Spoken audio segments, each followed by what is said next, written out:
¿Acaso no es un milagro aquello que hace una transformación en las personas? Debiera. Pero ¿sabe lo que hace una transformación en las personas? Que decidan recibir la razón o la causa por qué fue ese milagro. La salvación es para ¿quiénes? ¿Para quién es la salvación? No, la salvación es para todos. ¿Quiénes la reciben? Los que creen la reciben. ¿Pero para quién es la salvación? Para todos. Y porque todos no entran. La voluntad de Dios es que nadie se pierda. Esa es la voluntad de Dios. Dios quiere que todos sean salvos.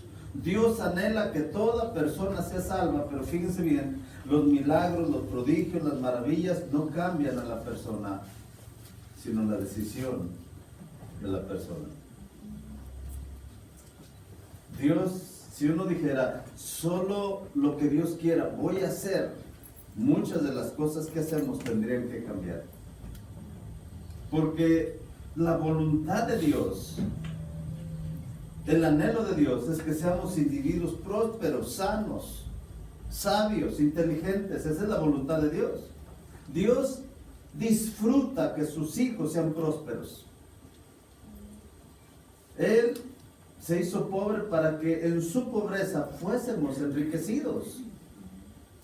Él cargó el peso del pecado y de la enfermedad en su cuerpo para que nosotros fuésemos perdonados y sanados. Para eso cargó Él, por sus heridas fuimos curados. O sea, nos queda claro que ni la pobreza ni la enfermedad son elementos que muestran presencia de Dios. Si tienes que pasar por eso, pasa por eso, pero pasa por eso. Ni la enfermedad, ni un milagro nos acercan a Dios. Nos acerca a Dios la decisión que tomamos. Y fíjense bien, la mayoría de nosotros solo en el tiempo difícil buscamos a Dios. Cuando ya no hay salida, cuando ya no hay nada, buscamos a Dios. Y decimos entonces, nuestra conclusión es, solo en el tiempo difícil es que Dios lo envió para que busque de Él. ¿Y los milagros quién los envía? ¿El diablo? Los milagros, la sanidad de los prodigios, ¿quién los envía? ¿El diablo? ¿Por qué no decir también los milagros, sanidades y prodigios Dios los envió para que lo busque? Si pensamos que envía el mal, ¿por qué no pensar que envía el bien? Y si el mal es para buscar de Dios, ¿el bien no será para buscar de Dios? Pero son conceptos. Pedro nos da su punto de vista en esto, y quiero que vea primero, basado en que en Lucas capítulo 9,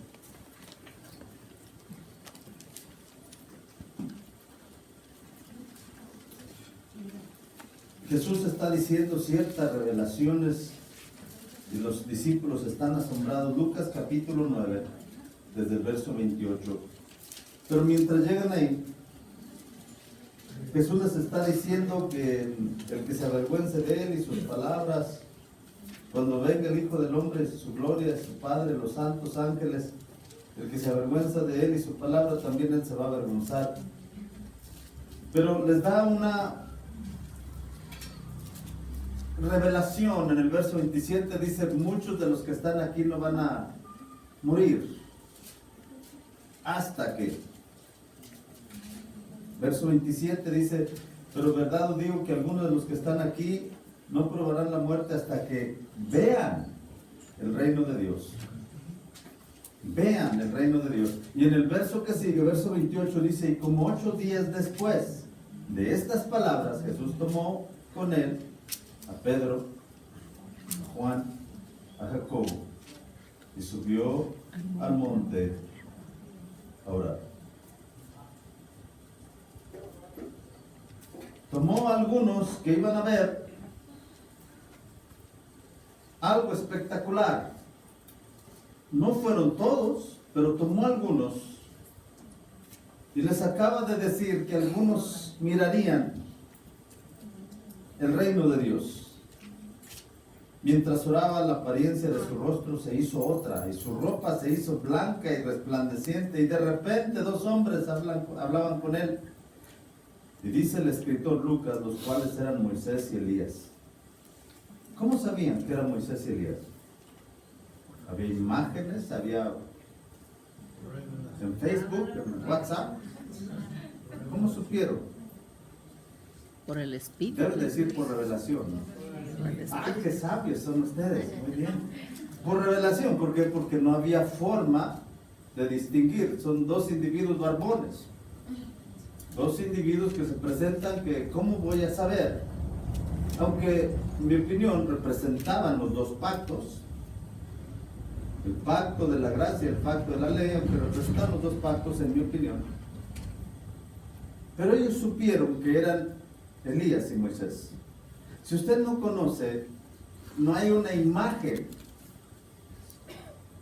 ¿Cómo identificar a los papás de algunos de ustedes si no tenemos una imagen y que ustedes los vean y dicen, ah, mira, este es tu bisabuelo? ¿Cómo sabes? No lo sabes. Pero si tienes en tu corazón una revelación, vas a decir, este es tu bisabuelo. ¿Cómo sabes? Porque yo sé de qué. Y confirmas después y dices, mira, este es tu bisabuelo, dice yo. Porque en tu corazón, lo pudiéramos poner de esta forma, recibiste la revelación, pero ves una imagen. Ellos ven estos personajes en esa visión, en esa transfiguración, en esa visión abierta, en esa revelación de Dios, en esa manifestación de Dios. Ellos ven estos dos individuos hablando con Jesús. Lo curioso de esto es que no dicen qué dicen. No oyeron. Pero lo vieron hablando con Jesús. Fíjense bien, a mí me ha tocado ver que Dios se manifiesta con alguien y le está hablando. Y como uno es curioso, yo quiero saber qué le dice. Y como que me es oculto y no escucho. No tiene ni sentido lo que le está diciendo. A veces algunos de ustedes dan una profecía y quiero llegar a oír. Y como que mi oído empieza a creer así la oreja, porque empieza el guante a crecer para cachar el sonido. Y tengo que decirme no, Dumbo, tranquilo.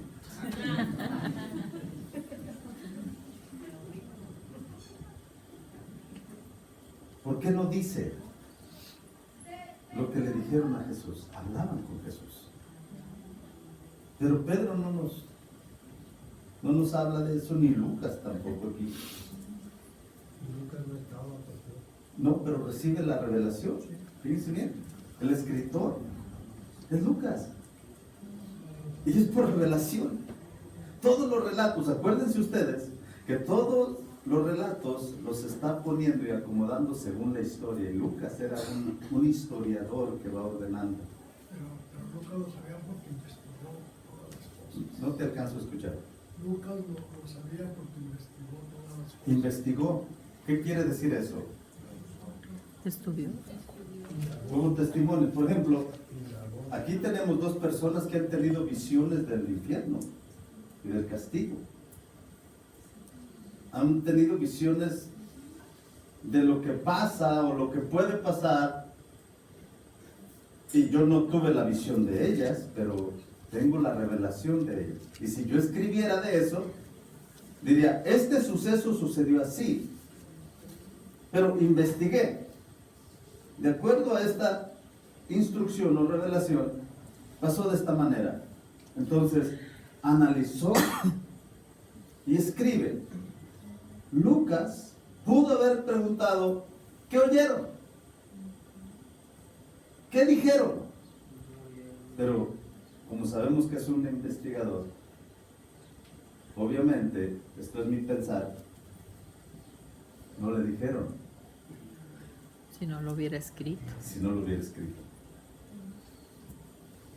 Dice, del verso 31, quienes aparecieron en su gloria hablaban de la partida de Jesús, que él estaba a punto de cumplir en Jerusalén. Pedro y sus compañeros habían sido vencidos por el sueño, pero cuando estuvieron bien despiertos, vieron la gloria de Jesús y a los dos varones que estaban con él. Y retirándose de ellos,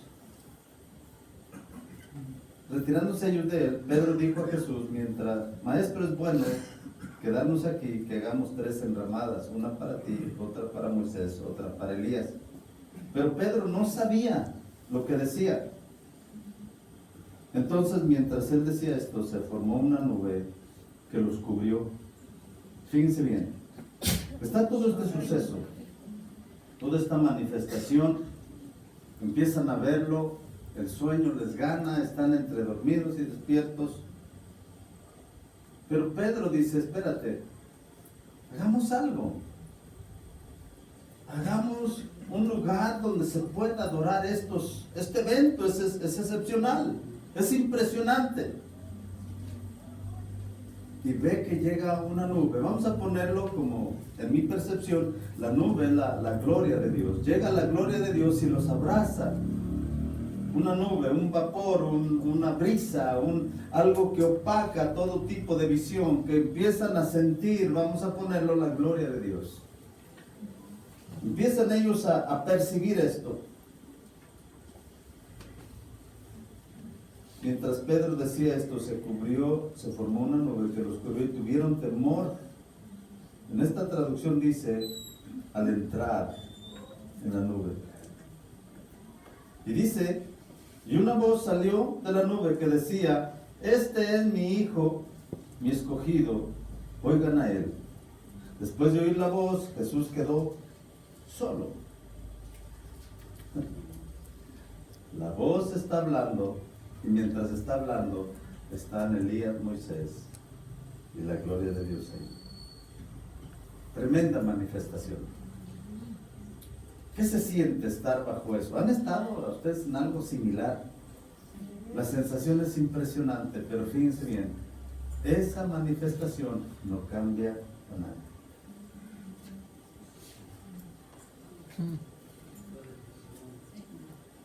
Después de oír la voz, Jesús quedó solo y ellos mantuvieron esto en secreto por aquellos días, no contaron nada de lo que habían visto. Pero Pedro nos cuenta su relato él. Y en su relato, vaya conmigo por favor a la segunda de Pedro. Segunda de Pedro, capítulo 1.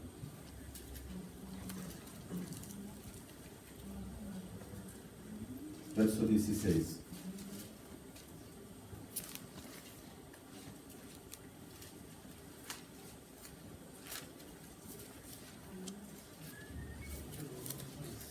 Segunda de Pedro, capítulo 1, verso 16, dice, pero cuando les dimos a conocer el poder y la venida de nuestro Señor Jesús, acuérdese que una de las frases que nos dice ahí que hablaban de la venida y lo que tenía que padecer,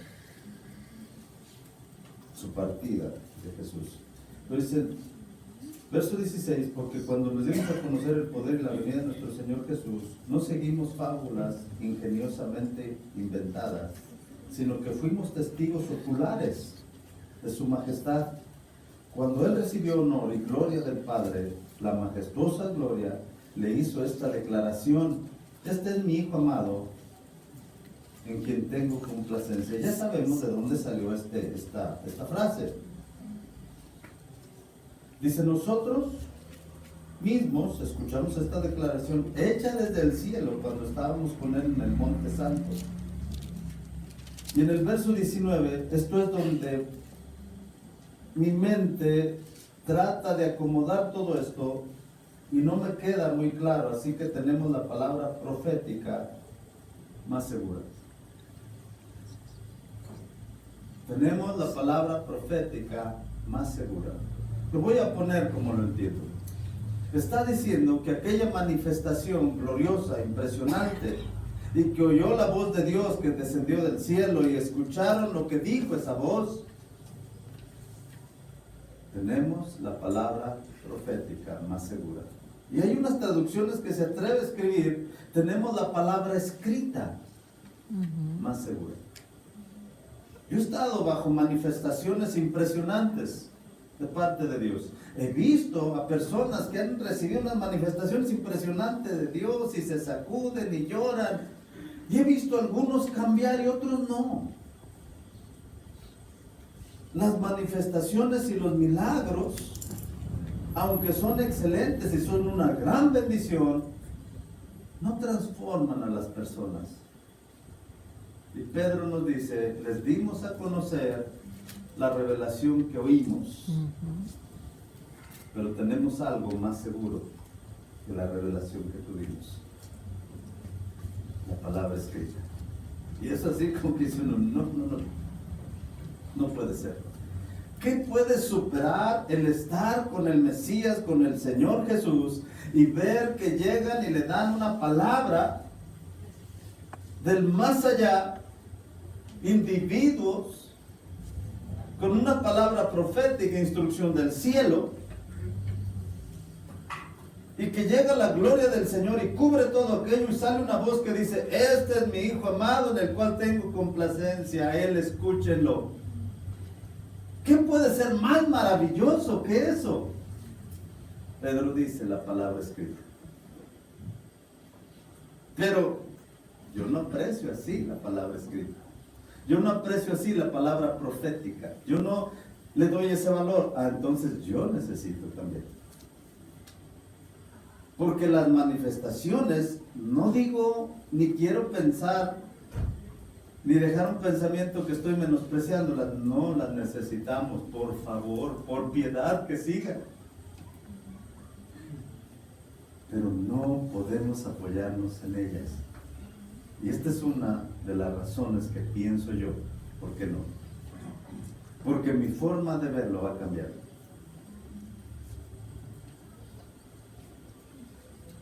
Vamos a pensar en un individuo que ve todas estas manifestaciones, provisiones y sanidades y resurrecciones impresionantes.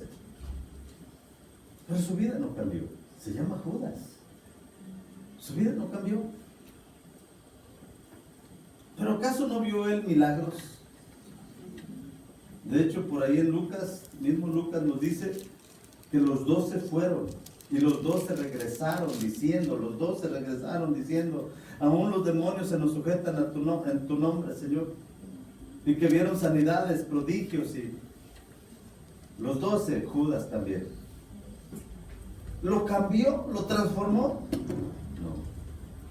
Bajo los pies del mejor maestro que ha existido, bajo las enseñanzas más profundas que han existido, ¿lo cambió? No.